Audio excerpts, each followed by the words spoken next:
3 बात तो सच है, ये मैं नहीं बताऊंगा, चलो भाई तो बता। वो 3 बात ये है। हाँ, पहली बात। पहली बात तो ये है, जिसे तुम प्यार करते हो वही तुमको धोखा दे देगी।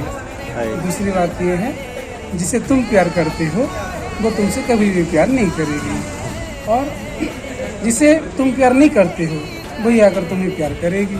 और तीसरी बात ये है, वन साइडेड जो है, कि जिसे तुम प्यार करते हो भले ही वो तुमसे प्यार ना करते हो, प्यार करते रहो, मज़ा आएगा। लेकिन इससे सब छोड़ के लास्ट में बस एक ही बात आता है, तुम ये पहले सोचो कि तुमसे कोई प्यार क्यों करेगा। तुम्हारा वाला कौन सा है? मेरा वाला तो 3 वाला, वन साइड लव। चलो भाई, तुम्हारा? मेरा तीनों मिलाकर। 14 है के तीनों मिलाकर। ठीक है, कैसा लगा कमेंट पे बताओ। बताइए।